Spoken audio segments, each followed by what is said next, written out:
Having all sorts of problem time today was done. We live, but you're here. If you're watching the program, please take a moment, like, share, and subscribe. Like, share, and subscribe, especially on Spotify and Rumble.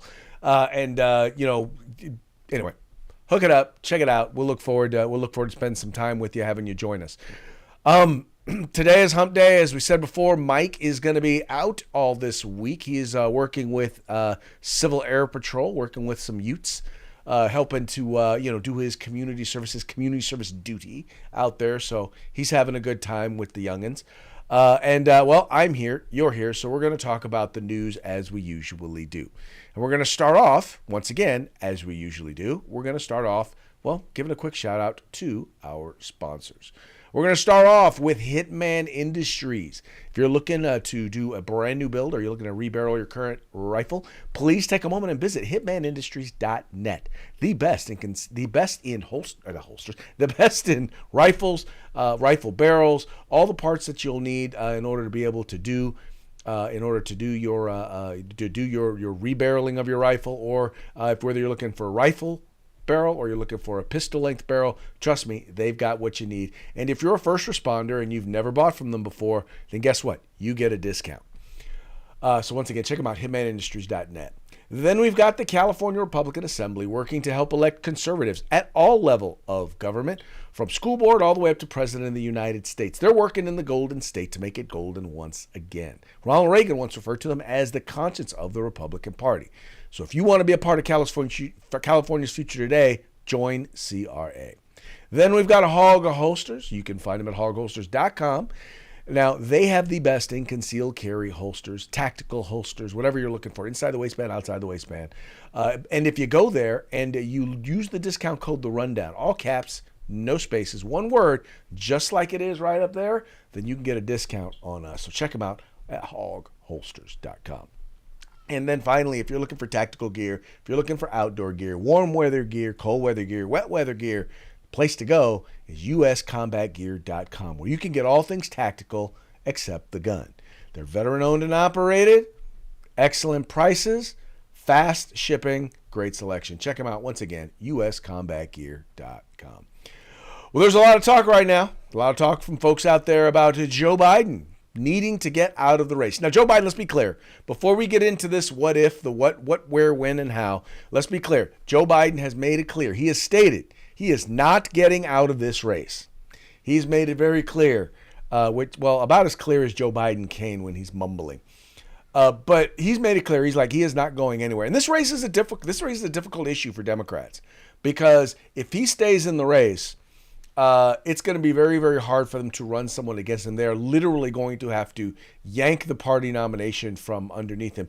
He's already won all of the primaries, so they're literally going to have to remove or release the delegates from him. They're going to have to basically steal the nomination from him, is what the Democrats are going to have to do. Now, we all know that the Democratic Party is not against the idea of stealing a nomination.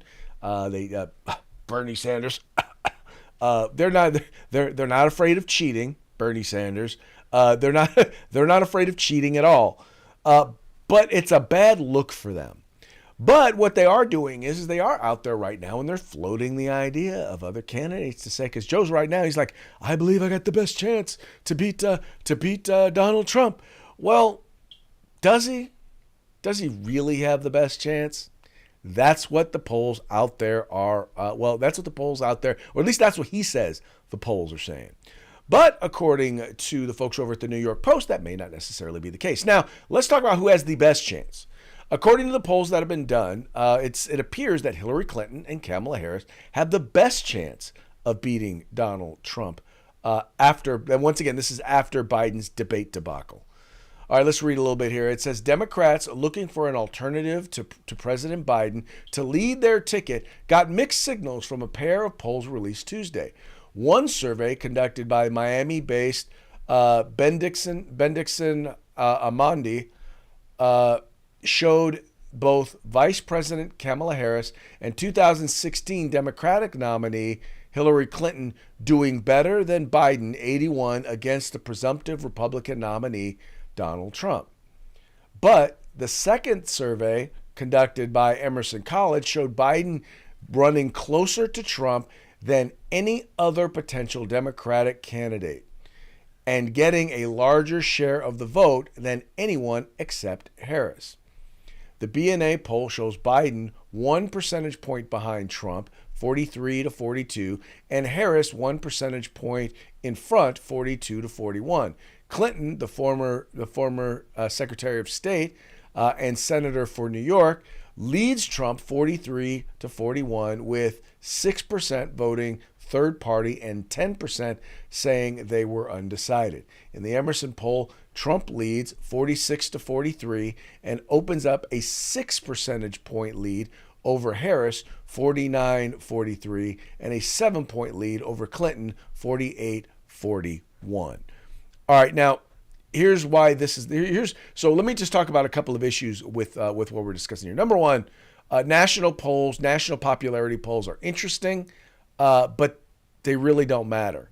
And they don't matter because that's not how we select a president. We select a president with an electoral college, and that is so that large states like California, New York, Texas, and Florida basically don't run the election. Otherwise, if you literally did it by popular vote, it wouldn't even be by state. What you would do is you would have basically the candidates would basically be vying for all of the large cities, right? They would campaign in all of the large cities, and even then, not even all of the large cities. And they basically be answerable to metropolitan United States. So that's why we have it. So that states like Idaho, states like Maine, states like Rhode Island actually get some level of appropriate representation, or at least say in who the president is. Now, having said that, there are certain states that are going to go a certain way. It's almost a given that, for example, Alabama is going to go Republican, or Utah is going to go Republican. It's almost practically a given that California is going to go Democrat, or New York is going to go Democrat. So really, elections are decided in swing states. All right, that's the key right there. Is what are the swing states tell us? Once you do all the math and you add up everything, where are the swing? Because there's no, in terms of states that are solidly red or solidly blue, no one has a majority. Right? So then it comes down to the pink ones or the powder blue states. Where do those wind up? And there is not a poll out there when broken down by states, in particular when looking at the swing states. Biden loses, or let me clarify, all of these candidates lose in the swing states. Every single one of them lose. Now, if you want to know, well, how is that possible? Well, keep in mind, California overwhelmingly tips Democrat. I mean, there are twice as many registered. First of all, there are more registered Republicans in the state of California than any other state in the country. I know y'all don't believe it. You're like, well, how can California be so liberal? That's because we also have twice as many Democrats in the state of California as we do Republicans. So there are way, way, way more registered Democrats in California than any other state in the country. So when you start looking at the popular vote, there are millions of votes in California where California has a majority that really, because of the Electoral College, doesn't matter. Doesn't matter because here's the deal. It doesn't matter if you win California by 1 vote or you win it by 1 million votes. You still get the same number of electoral votes. You still get the same number, right? So now we have to look at states that are considered swing states. States like Arizona, states like Michigan or Minnesota or Pennsylvania. In every single one of those states, Trump is leading every single one of the other candidates. He's including, by the way, Joe Biden. I mean, we're literally looking right now with Joe Biden being right now still, in most cases, the best candidate for the Democrats. And even with that, it's going to be a landslide victory with Trump winning with more than 100 electoral vote majority. So, yeah, good luck, y'all. I mean, I just find it interesting. The two people who are the most leading Democrats are the two politicians out there that are less popular than Joe Biden. I mean, let's just be real. Hillary lost to Trump because she was disliked more than Donald Trump was disliked, right? And Kamala Harris right now, I mean, in terms of polling, the figures at the national level, she polls her favorables are lower than President Biden's, and her unfavorables are higher than Joe Biden's. How is that possible? He's suffering from dementia. He's not right in the head. And yet he is still preferred by Democrats over Joe Biden, over Kamala Harris. So that tells you what the Democratic Party thinks of Kamala Harris. And I want to get into something. I want to make this one point. My brother got mad because for those of you who do not know, my brother is a liberal Democrat.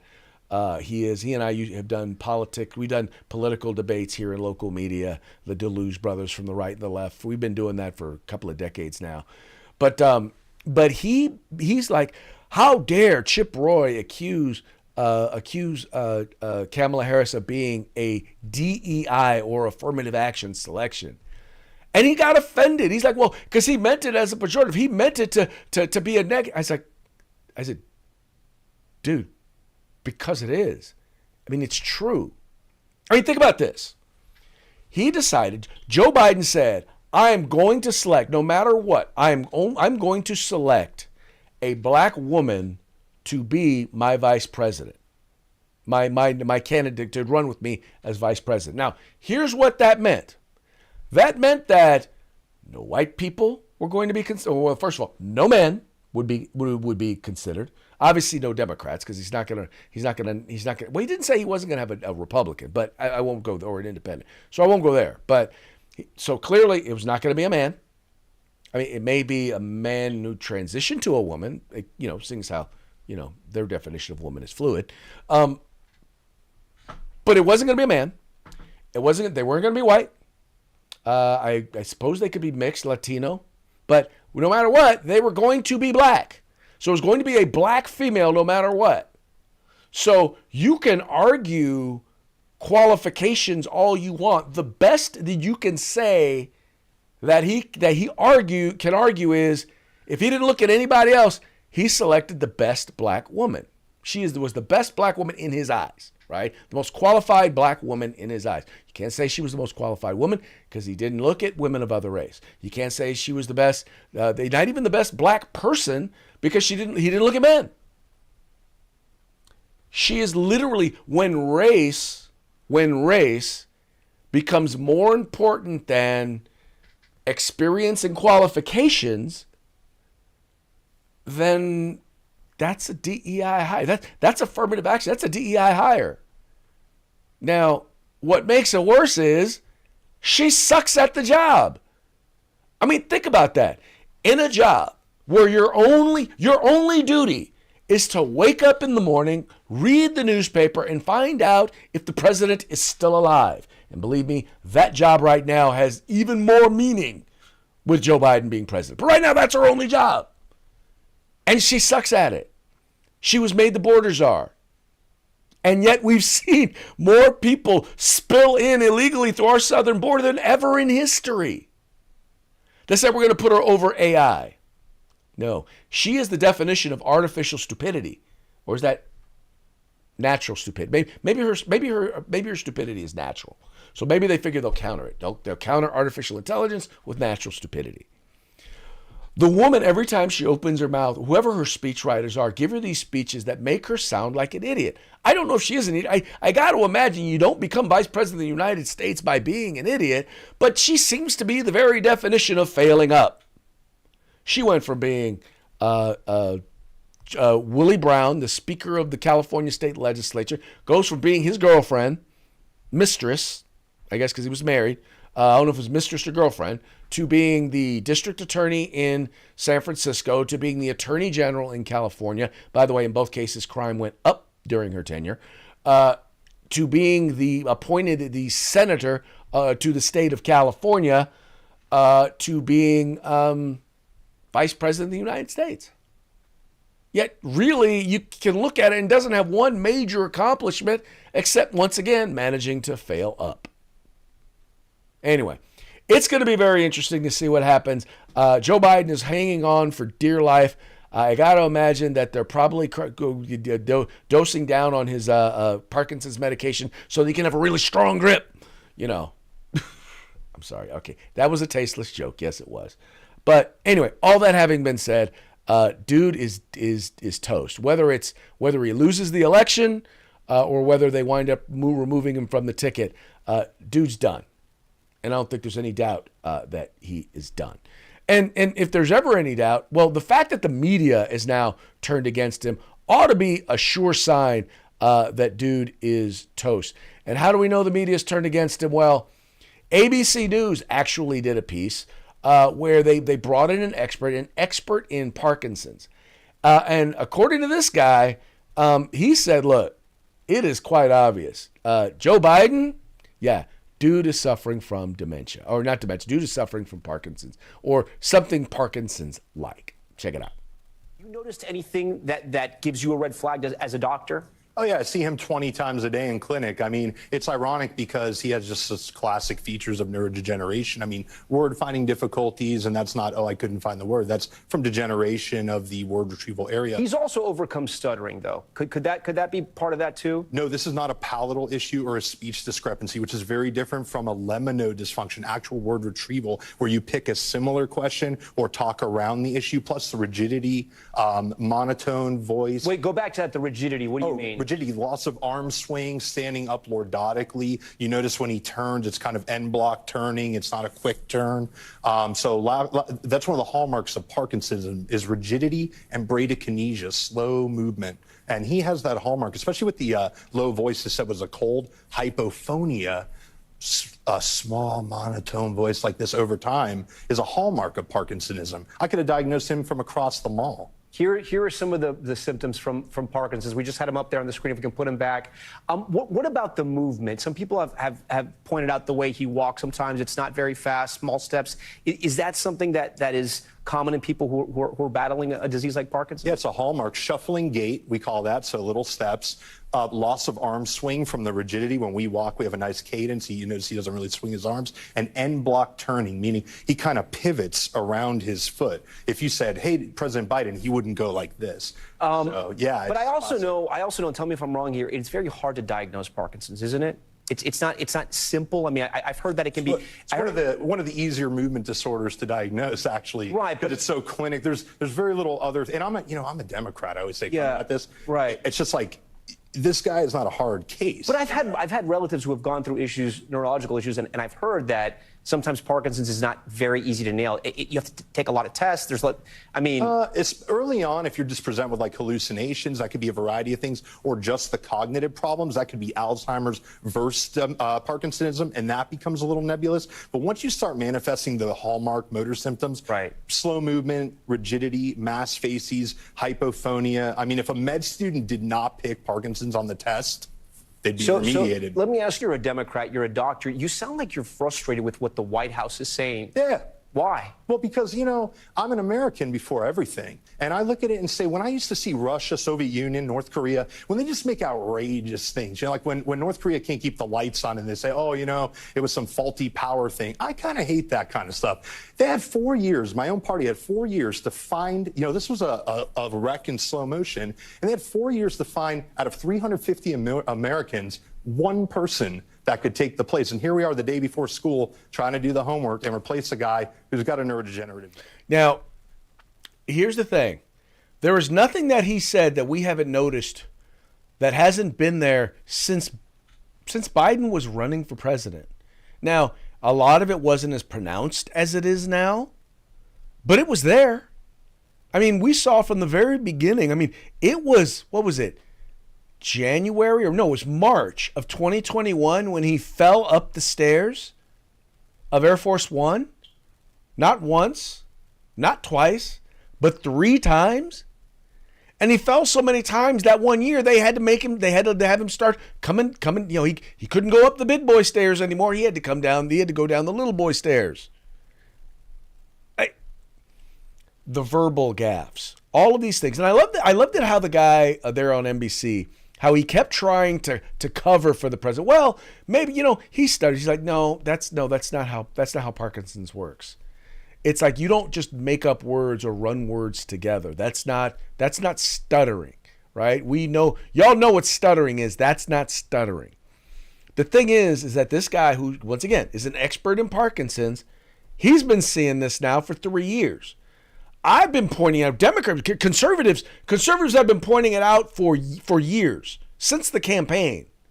And everyone has ignored it. Oh my gosh, I cannot believe. How is it that this just snuck up on us? How did we not know? No. And by the way, I've never, ever been within 100 miles of Joe Biden that I ever know of, especially since he's been president. I may have been when maybe he flew into Sacramento and I didn't know he was here. But I've never been near him. Only time I've ever seen him has been on TV, and I can tell that there's something not right.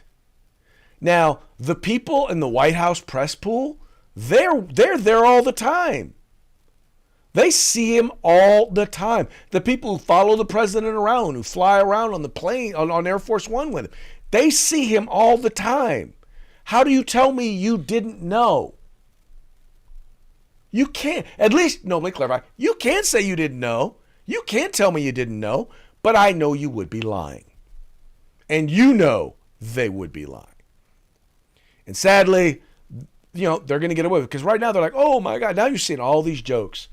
Oh man, I didn't get a chance to download. Colbert he just went off the other night making fun of the president.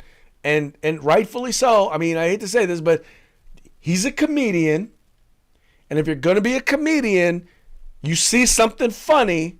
What's that say? See something, say something, right? That's your job as a comedian. You see something funny in society, you got to make fun of it. You have to, right? That's your job. I don't care if you like the guy, don't like the guy, right? I don't care. Your job as a comedian is to make fun of it. And so I give him credit for that. But that's what gets me. What gets me is everybody knew and everybody acted like they didn't know. And I'll tell you the reason why people are upset. The reason why people are upset is because everyone, like every common everyday person like me and you, we all know. We're like, how could you not know? How could you not know? It's obvious, right?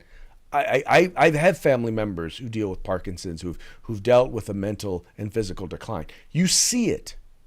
You see it happening. How do you not know? You knew. You all knew. And you decided you were going to pretend that it didn't happen. And the reason why the people on the left, the reason why the politicians in Congress, the reason why the people in the DNC, the reason why the people in the media are upset is because they have been exposed as liars. As biased liars. And they're just going to have to own that for a while. I mean, this isn't the only thing they've lied about, but this is like the most obvious thing, at least at this present time, that they have been caught lying about. Anyway, moving right along. Well, by the way, one of the reasons why they want to do this is because people who are running things can continue to do stuff like this. I chose the wrong story. Well, I'm going to go ahead and do the story anyway. So Iran paying for pro-Hamas protesters. So this was a story that I came across, and people don't realize this. So you got the people right now who are out there protesting. They claim to be pro-Palestinian. They're not pro-Palestinian. They're pro-Hamas. They're anti-Israel. And how do we know they're not? Because they're not being funded by anyone in Palestine. Guess who's funding them? Iran. Now, mind you, Iran ain't letting no Palestinians into Iran. All that having been said, let's talk about it. And by the way, they're not just being paid, but it's part of a U.S. information or what was a disinformation campaign. This, according to the Washington Free Beacon, Iranian's government is paying anti-Israel protesters as a part of U.S. influence campaign, National Intelligence Director says. So this is according to the National Intelligence Director. Where are we at here? Here we go. It says here, the Iranian government is organizing and paying anti-Israel protesters in the United States as a part of a foreign influence campaign meant to sow division across the country ahead of the 2024 elections, according to a warning Tuesday from the Director of National Intelligence. Quote, Iranian government actors have sought to opportunistically take advantage of ongoing protests regarding the war in Gaza using a playbook we've seen other actors use over the years.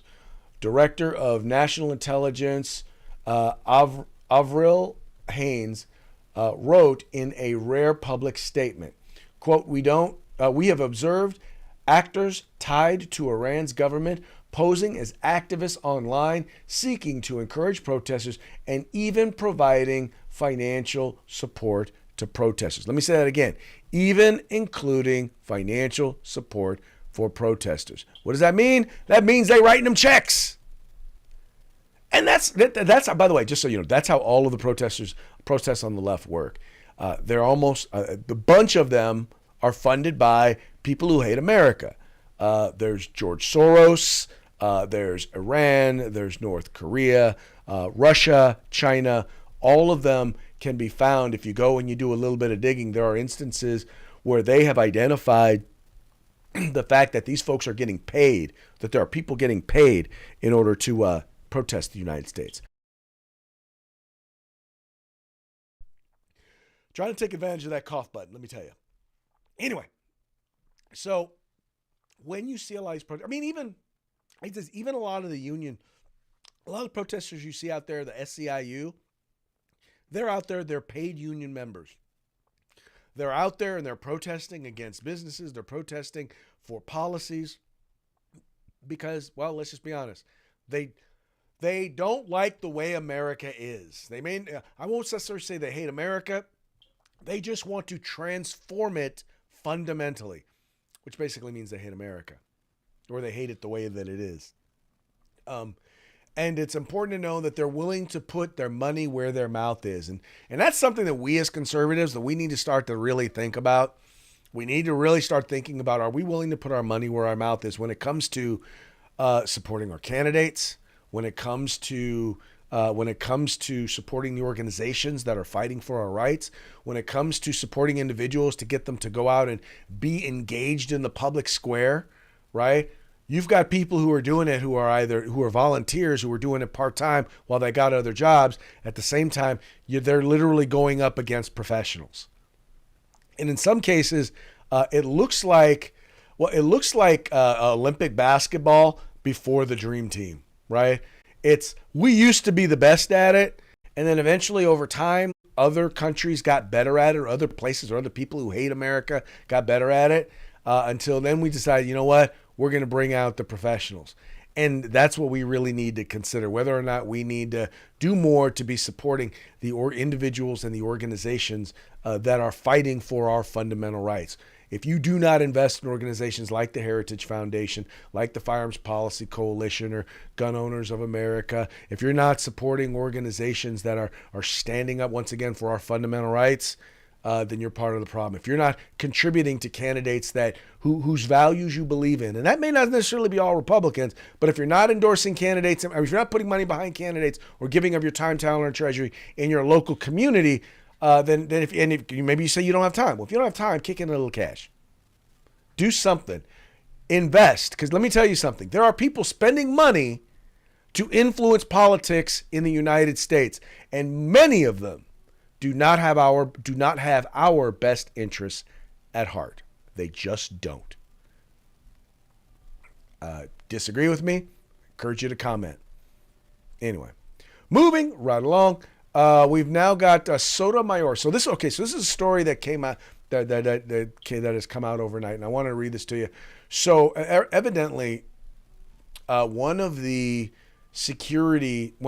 bodyguards, or one of the people on her security detail, Sotomayor's U.S. Supreme Court Justice Sotomayor's detail, shot a carjacker last night. And I'll read a little bit of the story here for you. Now, when I first read it, and I read it in conservative media, they made it sound like, well, she had her bodyguard, like she has a private bodyguard. It wasn't a private bodyguard. This is from local media there in D.C. It says, U.S. Marshal protecting Sotomayor shoots teen after D.C. carjacking attempt. It says U.S. Marshal on Supreme Court Justice Sonia Sotomayor's D.C. security detail shot and wounded an 18-year-old early Friday after the teen tried to carjack a marshal, authorities say.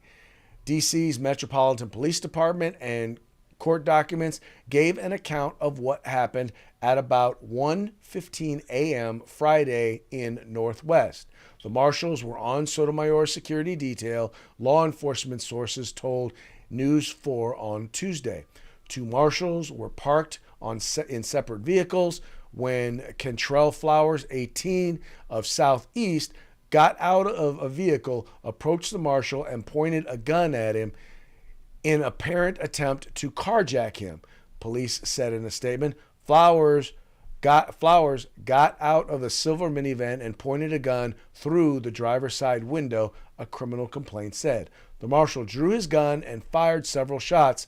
A second marshal got out of another vehicle and also opened fire. A marshal shot Flowers about 4 times, hitting him in the mouth, documents say. The marshal provided first aid and the minivan took off. All right.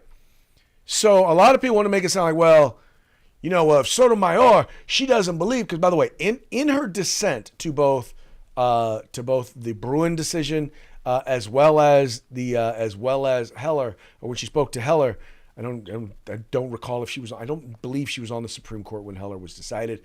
I could be wrong. I fully acknowledge that.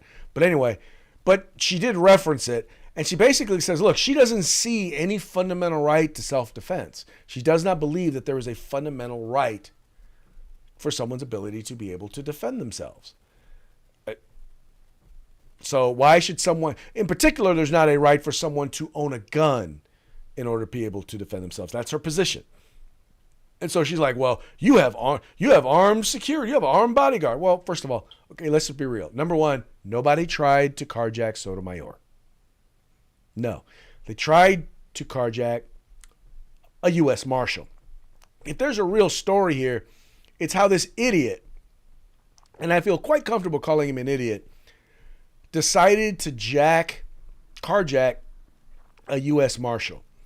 Now, I'm sure he had no idea where these dudes were or where they were sitting, but you didn't stop to think that someone just sitting in a car there in particular in that part of Washington, D.C., you didn't stop to think that there was at least a likelihood that dude might have been a cop, he might have been the feds, that he might have been on duty, and you decide you want to carjack him? Look, you're either very stupid or very unlucky, my young friend. And I guess the fact that you are alive demonstrates that your luck is, well, maybe you are luckier than you appear to be. Maybe that's what it is. Maybe you're just lucky, because in many cases I think it would have been that. But I don't think this is a big story in terms of gun rights. I think it's a big story in terms of an idiot trying to rob a federal marshal. That's my 2 cents on it. But because people are talking about it and they're saying gun rights groups are coming down and they're complaining and they're criticizing, I just wanted to say, I don't see. She was the way she was, whether her marshal would have gotten carjacked or would have tried to get carjacked or not, whether there had been attempted carjacking or not. Nothing's different in the argument. This doesn't make any argument better that we have. It doesn't make it better. Doesn't make it worse, but doesn't make it better. It's really kind of off the point, if you ask me. All right, folks. Well, hey, that now brings us to our parting shots. Parting shots are brought to you by Hog Holsters. Just go to hogholsters.com. Use the discount code The Rundown, all caps, no spaces. Get your Hog Holster today. All right, some of these are going to come to you from the Babylon Bee, and you know where they're coming from, right? You know that. Well, let's just be honest. This is. I'm going to be serious. I wonder how many days in a row we're going to have the deteriorating Joe Biden is a mental patient or should be a mental patient stories from the Babylon Bee and memes. I think we can go all the way up to election. I have faith in the folks over there at the Babylon Bee. Anyway, moving right along. This first one, once again, Babylon Bee. Babylon Bee, those of you who do not know, it is satire. This is a headline. Sad. Biden's mind is deteriorating so much, he's even forgotten Corn Pop. I don't know. That's his long-term memory. I think the lies he told in his long-term memory actually stay there. So he still remembers Corn Pop. So that's a lie that's going to stick with him for a while. And then, a lot of stars like George Clooney has actually come out and said, yeah, it's time for Biden to step down. He needs to not run. He's toast. But keep in mind, he was also a big supporter of Joe Biden's just a couple of weeks ago. In fact, once again, from the Babylon Bee, in New Oceans 14, George Clooney pulls off $30 million heist by tricking people into giving money to a politician before revealing he is demented. Wow. Okay, that's going to be like a docudrama because that's pretty much what he did. Yeah, it is. And, kind of in line with the story earlier in terms of who would be, best to run if Joe Biden does not run or they're able to remove Biden from the ticket. Once again, from the Babylon Bee, Hillary Clinton is in clear position to replace Biden, says New York Times reporter Hillary Blinton. Yeah. Good stuff. Okay, now I got one more here for you. Normally we try to keep these politically centered, but this was one. So I did a radio interview last week, and I got the host. The host is on a very liberal station. She accused me of mansplaining, and I proceeded to explain to her. Look, no, it's called explaining. Mansplaining is not a word. You don't get to just make up words. Mansplaining is not a thing. I was explaining something to you, anyway. So, but now this guy here explains what mansplaining is and talks about how it's something that should be duplicated. I gotta say, I was impressed with his take. So here it is.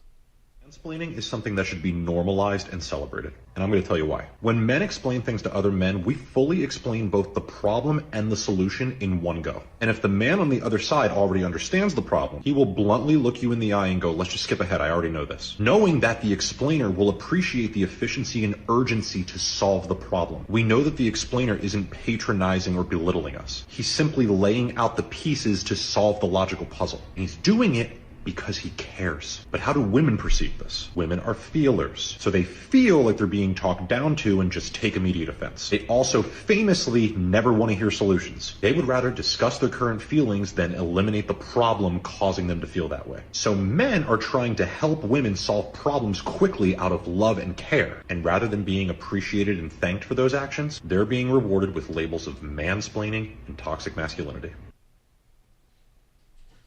And that's pretty much what it is.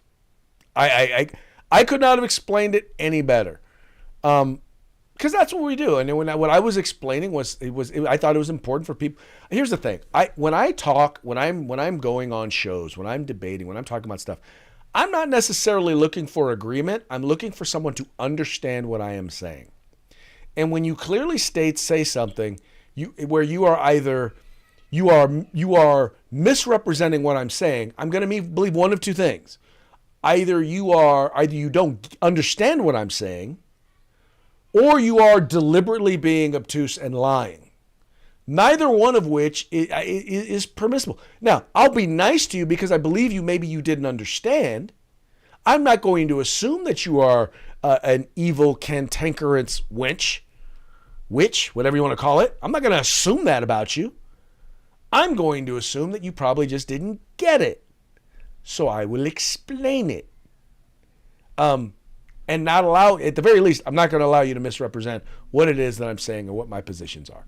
Anyway, that having been said, we're going to go ahead and wrap up the show. But before we do, we're going to give another quick shout out to our sponsors. First, we've got Hitman Industries, rifle and pistol length barrels available for you today at hitmanindustries.net. We've got the California Republican Assembly. Visit them at cragop.org. If you want to be a part of California's future today, join CRA. Then we've got Hog Holsters. Just go to hogholsters.com. Use the discount code The Rundown, all caps, no spaces, one word, and get your discount today. And then finally, if you're looking for anything tactical, go to uscombatgear.com, where they have all things tactical except the gun. And that's going to be it for today's program. We're going to be back tomorrow. Tomorrow is going to be Throat Punch Thursday. Hopefully we can find some good stuff some good throats to punch tomorrow. But in case we don't, Hey, drop us some things in the comments. Drop us some comments. Let us know if there's any stories in particular you would like us to report on or you'd like us to talk about, you'd like to talk about on the program. So anyway, do us a favor. Once again, thank you for tuning in. And remember, like, share, subscribe. Like, share, subscribe. Encourage your friends to do the same. We'll be back mañana.